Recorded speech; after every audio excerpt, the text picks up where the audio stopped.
முருக பக்தர்கள் மாநாடு ஜூன் 22 மதுரையில்.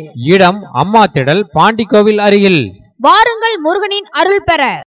நீங்க எல்லா சமுதாய மக்களையும் இழிவா பேசுற ஒரு இழிபிறவி. நான் அதை சொல்றதுல ஒன்றும் தயங்குறதெல்லாம் கிடையாது. சரக்கு மிடுக்கு பேச்சுக்கு சொந்தக்காரன். அந்த ஆள் இந்த சரக்கு மிடுக்கு பேச்சுக்கு மன்னிப்பு கேட்காத வரை எல்லா ஊர்லயும் சரக்கு மிடுக்கு பேச்சு திரும்ப சொல்லுவேன். 3 மணி நேரம் திருச்சி மாநகர்ல நிகழ்ச்சி எங்க நடக்குது? சிட்டி. அங்க நடத்துறதுக்கு இங்க வரைக்கும் ஊர்வலம் எதுக்கு அனுமதி கொடுத்தீங்க? அனாவசியமானதுன்னு தெரியாதா? எப்படி அரசாங்கம் அனுமதி கொடுத்தது? எப்படி காவல்துறை அனுமதி கொடுத்தது? அந்த தீய சக்திக்கு. ஏன்னா அவன் அதுல என்ன பேசுறான்? இந்திய இறையாண்மைக்கு எதிராக பேசக்கூடாதுங்கிறான். யாரும் பேசக்கூடாது. பேசினா நம்மளே திருச்சி விடுவோம். புறாவை அனாவசியமா ராஜா எதையோ கத்திருப்பேன்னு சொன்னாங்க. அதெல்லாம் பேசக்கூடாது. ஆனா நேத்து சிஏஏ என்ஆக்ட்மெண்ட் ஆஃப் பார்லிமெண்ட், நீ சிஏஏக்கு எதிராக பேசலாமா? அது இறையாண்மைக்கு எதிரானது இல்லையா?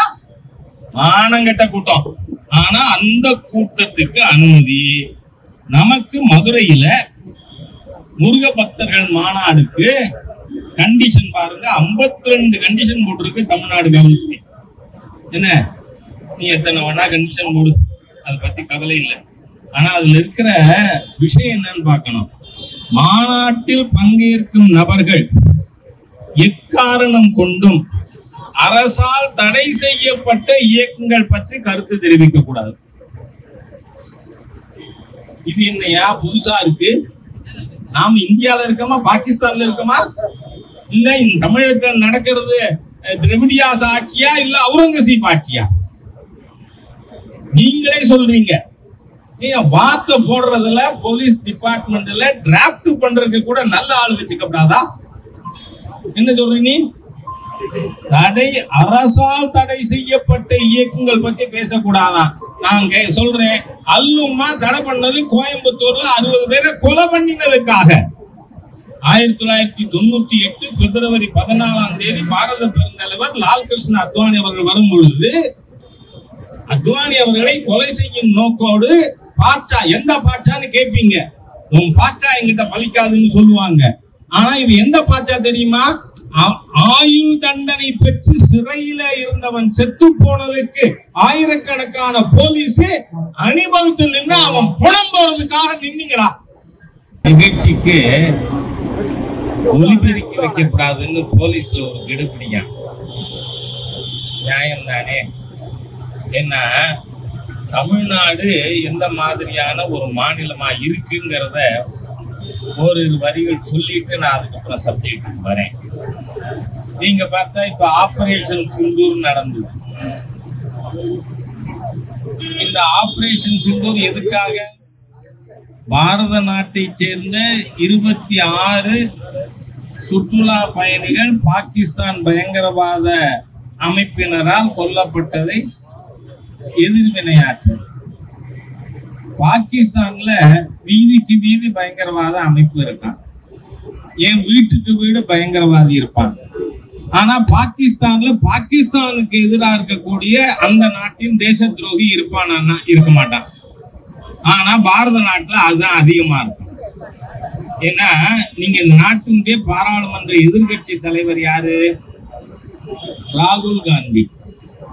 அவர் ஒரு தரம் பேசுறார், I not only oppose BJP, I not only oppose RSS, I oppose Indian state. அதாவது I oppose central government ஒரு ஆள் சொன்னான்னா நான் புரிஞ்சுக்கலாம். மத்திய அரசாங்கத்தை எதிர்ப்பதற்கு யாருக்கு வேணாலும் ரைட். ஆனா ஒருத்தன் பேசுறான், அவன் எதிர்கட்சி தலைவரா இருக்காங்கிறது எவ்வளவு பெரிய அவமானம் இந்த தேசத்துக்கு. I oppose Indian state, நான் இந்திய தேசத்தை எதிர்க்கிறேன்னு சொல்றவர் பாராளுமன்ற எதிர்கட்சி தலைவர். சரி, இன்னைக்கு இந்த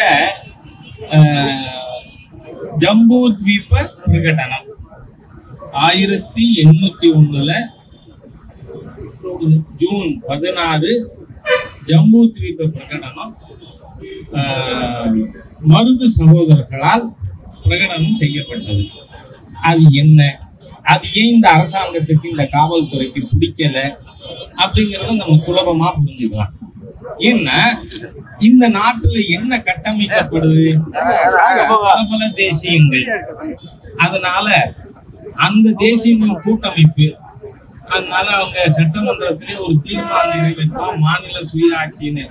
ஆனா இப்ப இருக்கிற மக்களுக்கு, இளைஞர்களுக்கு தெரியாது. 1969லயே கருணாநிதி முதலமைச்சரா இருக்கச்ச மாநில சுயாட்சி தீர்மானம் நிறைவேற்றினாங்க. அதுக்கு ராஜமன்னார் கமிட்டின்னு ஒரு கமிட்டி கருணாநிதி போட்டாரு.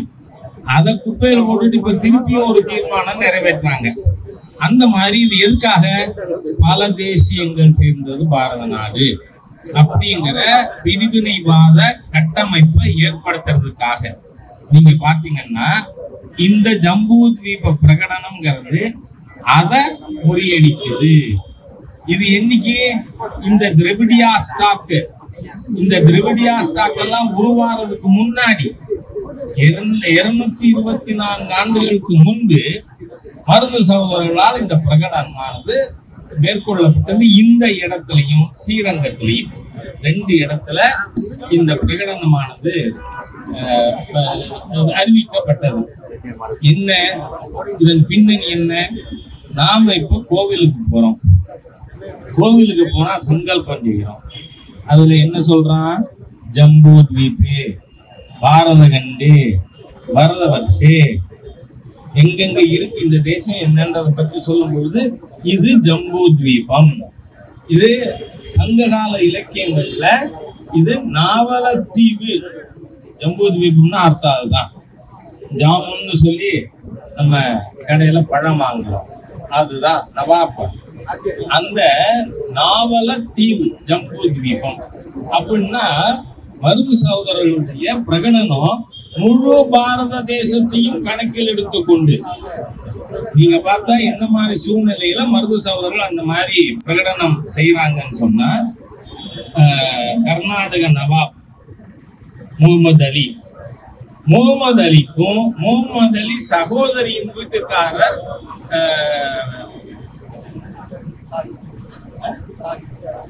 2 பேருக்கு சண்டை நடக்கிறது. முகமது அலிக்கு ஆங்கிலேயர்கள் உதவி செய்யறாங்க. ஆனா அவருடைய சகோதரியின் கணவனுக்கு பிரெஞ்சு உதவி செய்யுது. ஆனா ஆங்கிலேயர்கள் வெற்றி பெறுகிறார்கள். அதனால இந்த முகமது அலி எல்லா பாளையக்காரர்களும் வந்து ஆங்கிலேயனுக்கு கப்பம் கட்டணும் அப்படின்னு உத்தரவிடுகிறான். அதை எதிர்த்துத்தான் ஜம்பு தீப பிரகடனம். இந்த ஜம்பு தீபம் அப்படின்னா பாரத நாடு. இந்த பாரத நாடு முழுவதிலும் வந்து ஆங்கிலேயர்கள் அடித்து விரட்டப்பட வேண்டும். அது மட்டுமில்ல, அந்த ஜம்பு தீப பிரகடனத்துல அவங்க என்ன சொல்றாங்க, வெள்ளைக்காரன் காலை நக்கி கொண்டிருப்பவன் நாயை விட மோசமான. அது இப்ப இருக்கிற ஆட்சியாளரை தக்கிமா தைக்கா. அப்ப நமக்கு மைக் வச்சுக்க அனுமதி கொடுப்பாங்களா? ஏன்னா நான் வந்து ஆதாரம் இல்லாத பேசவே மாட்டான் ராஜா. அப்படி ஆதாரத்தோட பேசுறதுனாலதான் ரொம்ப பயல்களுக்கு எல்லா இடமும் எரியுது.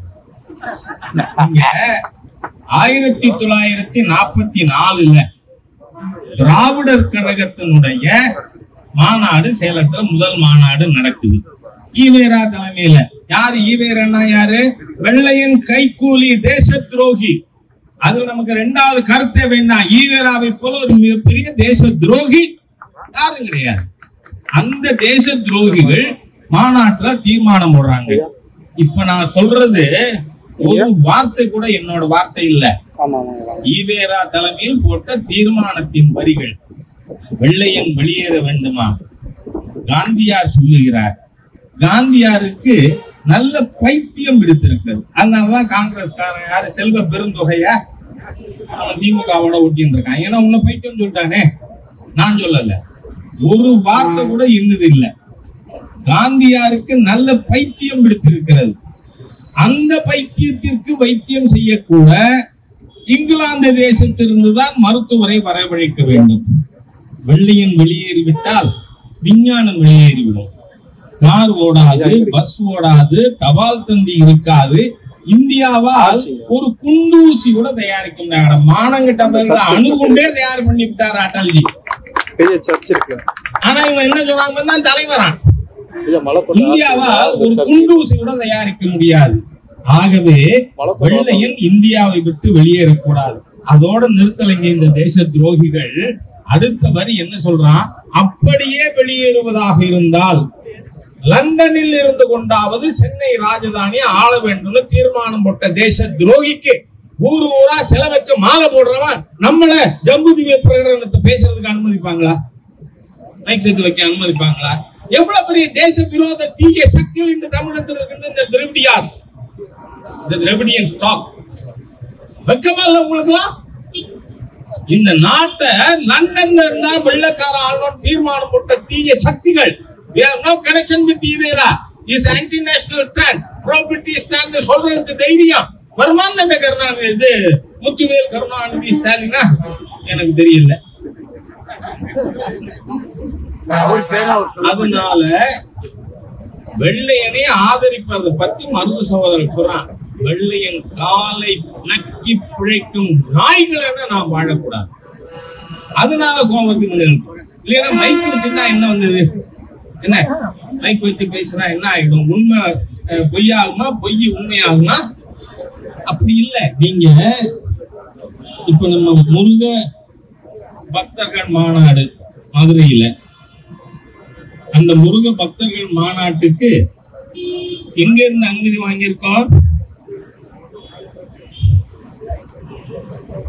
நீதிமன்றத்திலிருந்து அனுமதி வாங்கியிருக்கோம். இந்த அரசாங்கம் கொடுத்தானா? கொடுக்கல.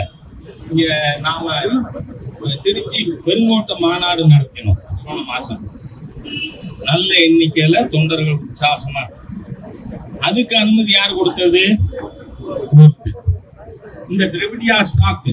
ஆனா இந்த திராவிடியா ஸ்டாக் யாருக்கு அனுமதி கொடுத்தாங்க தெரியுமா? நேற்றுக்கு முன்னாடி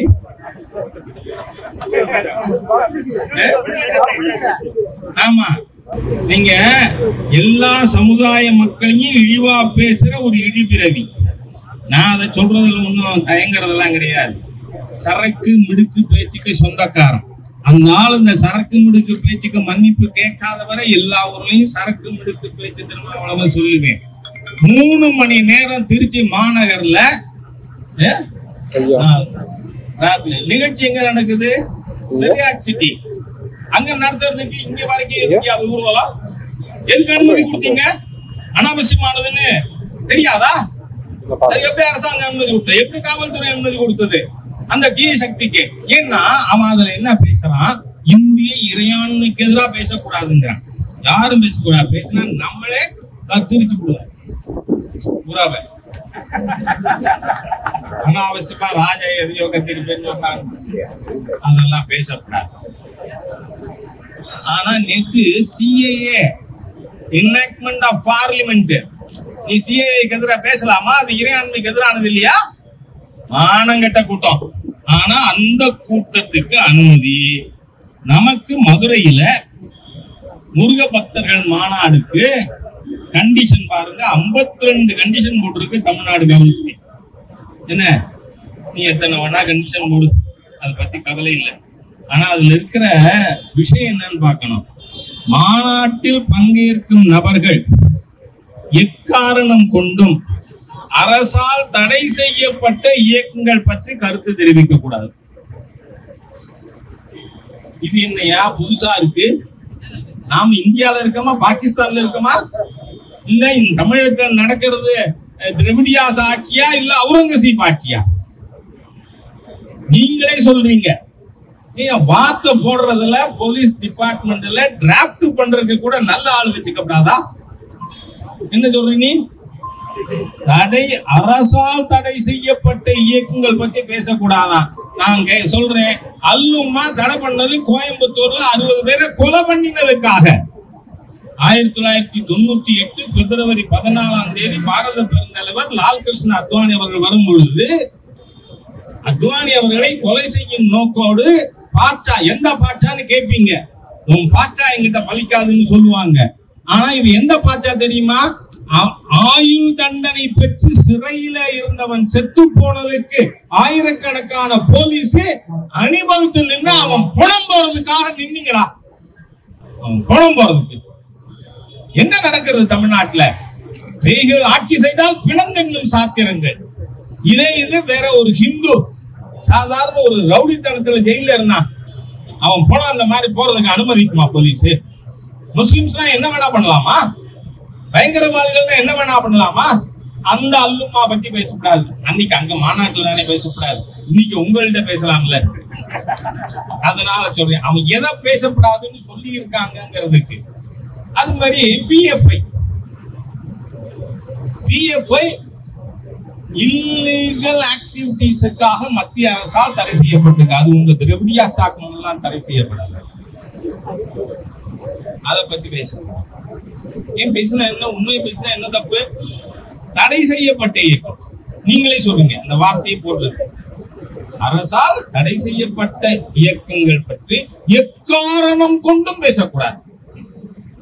ஏன் பேசக்கூடாது?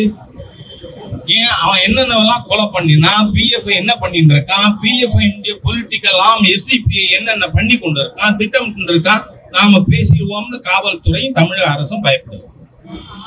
ஏன் பேசக்கூடாது? இன்னைக்கு ஏன் மைக்கு வைக்கப்படாதுன்னு காலையில இருந்து அடாவடித்தனம். காரணம் என்ன?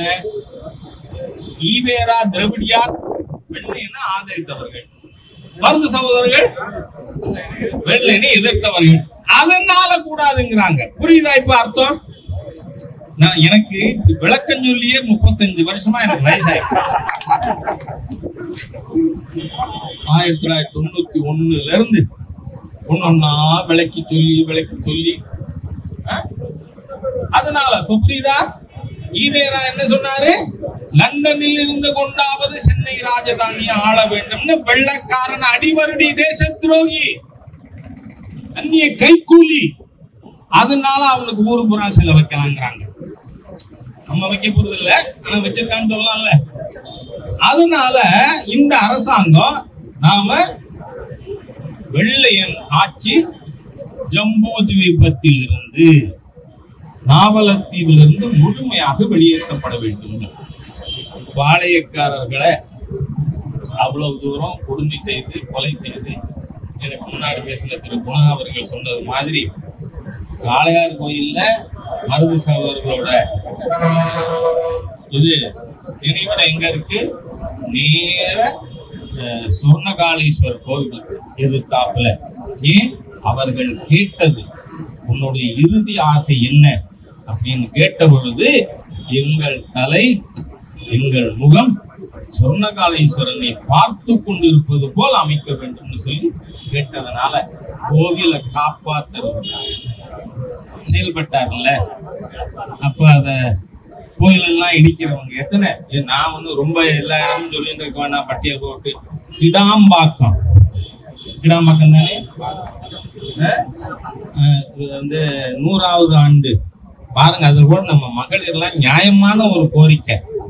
நீ எப்படி 100வது ஆண்டுல பஸ் ஸ்டாண்டு திறக்கிறேன்னா அதுக்கு கருணாநிதி பஸ் ஸ்டாண்டுன்னு பேரு வைக்கிறேன்னா, இந்த 100வது ஆண்டுல திறந்து இருக்கிற சாராய கடை பூரா, டாஸ்மாக் கடை எல்லாம் கருணாநிதி கடை தானே. அதை ஒட்டுனதுக்கு நம்ம அமைப்பினுடைய பெண்களை எல்லாம் துன்ப பண்ணு, கைது பண்றது. என்ன நினைச்சுட்டு இருக்கேன்? நான் ஒண்ணு சொல்றேன் மிஸ்டர் ஸ்டாலின், 9 months 2026 மே மாசத்துக்கு அப்புறம் திராவிட முன்னேற்ற கழகத்தின் ஆட்சி இருக்காது. அதுக்கப்புறம் ஒரு வருஷத்துல திமுகவே இருக்காது.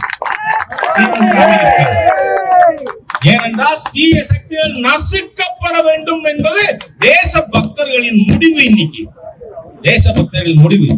திராவிட தீய சக்திகள், வெள்ளக்காரன் கைக்கூலிகள், இந்து மதத்தின் விரோதிகள். ஏன் மது பழனியில என்ன மாநாடு போட்டீங்க? முத்தமிழ் கடவுள் முருகன். ஆமா, அதுக்கு யார கூட்டிக்கணும் வந்து நிறைவுரை? சனாதன ஹிந்து தர்மத்தை டெங்கு மலேரியா கொசு மாதிரி அழிப்பேன்னு சொன்ன ஹிந்து விரோதியை கூட்டிட்டு வந்து நடத்துவீங்களா? அது முருகனுக்கு மாநாடா? இந்த ஒரு ஆள் இருக்கான் அல்லேலியா பாபுவா, ஏன்னா நீங்க பாருங்க, எப்பவுமே உங்க உற்சாகம் தான் மனசுல இருக்கிறது வெளில வந்துடும். என்ன இப்போ அவரோட சின்னேசமா உதயநிதி ஸ்டாலின் நான் கிறிஸ்தவர், ராஜா இல்ல உதயநிதி இல்ல, நான் காதலித்த மணந்த என் மனைவி கிறிஸ்தவர் அப்படின்னு உடனே இந்த அல்லோலியா பாபுக்கு அப்படியே உற்சாகம் பொங்கி அல்லேலுயா அல்லேலுயான்னு கோஷம் போடுறான். யாரோட கோஷம் அது? 4 மாவடி மோகன் சீலாசரஸோட கோஷம். அந்த 4 மாவடி மோகன் சீலாசரஸ் யாரு? கும்பகோணத்தை பார்த்தாயா? எத்தனை சாத்தானின் குணங்கள். நம்ம தெய்வங்கள் இருக்கிற இடத்த அந்த அயோக்கிய பையன் மோகன் சீலாஸ் இன்னி வரைக்கும் இந்த அரசாங்கம் அவனை தொடல, அவனை கைது பண்ணல, அவன் மேல கேஸ் போடல. என் மேல 40 கேஸ் இருக்கு. நான் எல்லா செக்ஷனையும் பார்த்தேன். தூக்கு தண்டனைங்கிறது இல்லையா? ஜெயில போனாலும் பேச வேண்டாம், ஜெயில போனாலும் பேசுவேன். ஹிந்துக்களுக்கா பேசக்கூடாது, ஹிந்து கோவில்களை கொள்ளையடிக்க கூடாதுன்னு சொல்லக்கூடாது ராஜா. அதுக்காக இத்தனை பொய் கேஸ்கள், 40 கேஸ். அந்த மோகன் சீலாஸ்ல சொன்னா அயோக்கிய பய மத வெறியன் என்ன சொன்னா? கும்பகோணத்தில் இருக்கின்ற இந்து கோவில்கள் சாத்தானின் கூடங்கள், காஞ்சிபுரத்தில் இருக்கிற இந்து கோவில்கள் எல்லாம் சாத்தானின் கூடங்கள். அதை கைது பண்றதுக்கு காவல்துறைக்கு தைரியம் கிடையாதா? நாம வைக்க வைக்காத. ஏன் அந்த மோகன் சீலாசரஸ் பேசலாமாங்க? இங்க இருக்கிற காமாட்சி அம்மனை, கும்பேஸ்வரர் கோவில் எல்லாம் சாத்தானின் கூடம்னு சொல்லுவாங்க. அது காரணம் என்ன? ஆட்சியில இருப்பது ஹிந்து விரோத தீய சக்தி, ஹிந்து விரோதி ஸ்டாலின், உதயநிதி ஸ்டாலின். அதனால பேசுறாங்க. சொல்றான் டெங்கு மலேரியா கொசுவான் எல்லா மாநிலத்திலையும் உனக்கு எதிராக வழக்கு நடக்குது. ஓ அது எதுக்கு சுப்ரீம் கோர்ட்ல போய் எல்லாத்தையும் ஒரு இடத்துக்கு கொண்டு வான்னு சொல்ற? நீ ஒரு இடத்துலயா பேசின? இந்து விரோத தீய சக்தி உதயநிதி ஸ்டாலினே. நான் சொல்றேங்க, அந்த கருணாநிதி குடும்பத்துல யாரா இருந்தாலும் இந்து விரோதியா தான் இருப்பாங்கிறதுக்கு இந்த உதயநிதி உதாரணமா இல்லையா? அவன் பேசுனது, நான் பேசுனது. நான் சொல்லல, நான் யாரையும் குற்றஞ்சாட்டவே மாட்டேன். அதோட இல்ல, பிறந்த அன்னில இருந்து எனக்கு ஒரு குணம், உண்மையை தவிர வேற பேசாது. அதனால உண்மையை சொல்ல வேண்டியது. அந்த அளவுக்கு இருக்கிற இந்து விரோத தீய அரசாங்கம் நம்மளுக்கு மருது பாண்டியர், மருது சகோதரர்கள், மருதிருவர் அவர்களுடைய பிரகடனம், ஜம்பு தீப பிரகடனம். காரணம் என்ன? இவன் பூரா பாத்தீங்கன்னா இன்னும் அடுத்தது அதுக்கு வந்தாலும் வந்துருவாங்க. கேரளா அது மலையாள தேசம், கர்நாடகா தனி தேசம், ஆந்திரா தெலுங்கு தேசம், தமிழ்நாடு மட்டும் தமிழ் தேசம் இல்லை. இது என்ன? ஆனா இப்ப இந்த மாதிரி நீ எக்ஸ்டெண்ட் பண்ணி போனீங்கன்னு வச்சுக்க, பல்லவ நாடு, சோழ நாடு, சேர நாடு, பாண்டி நாடு பேசுவாங்களா மாட்டாங்களா? நான் பேசல, நான் பேச மாட்டேன். நான் தேசிய ஒருமைப்பாட்டில் நம்பிக்கை இருக்கும். அந்த பாரம்பரியத்துல எனக்கு 7 வயசா இருக்கும் போது 1964 RSS ஷாக்கா போனவன் ராஜா. இன்னைக்கு 61 வருஷம் ஆச்சு நான் RSS ஷாக்கா போறேன். நான் பேச மாட்டேன். நீ இப்படி எல்லாம் பேசினா அப்படி மக்கள் பேசுவாங்க, ஜாக்கிரதையா இதுன்னு சொல்றேன். ஆகவே நண்பர்களே, இன்னைக்கு இந்த பிரகடனத்தை பற்றி நாம பாராட்டி மருது சகோதரர்களுக்கு நம்முடைய மரியாதையை செலுத்துவதற்காக கூடினா காவல்துறை அதற்கும் தடை போடுகிறது. என்ன காரணம்? நீ ப்ரோ பிரிட்டிஷா பேசினா அனுமதி உண்டு, மைக் வச்சுக்கலாம், இல்லைன்னா மைக் வச்சுக்கலாம். தேசபக்தி பேசுறியே, தேச விரோதமா பேசணும், பொய் பேசணும். அது என்ன? மு.க. ஸ்டாலின், முத்துவேல் கருணாநிதி அது வேற மாதிரியே சொல்றாங்க, அவுரங்கசீப் ஆட்சிங்கிறாங்க. என்ன அது மாதிரியா பொய் பேசிக்கிட்டே இருக்கிறதுக்கு ஒரு சர்க்கார். அதெல்லாம் எத்தனை நாளைக்கு? 9 மாசம். அதுக்கப்புறம் திராவிட முன்னேற்ற ஆட்சி விட்டுக்கு போகும், கட்சி சிதைந்து சின்னாபின்னமாகும். ஆகவே இனிமேல் தேசபக்த உணர்வோடு விளையாட வேண்டாம்.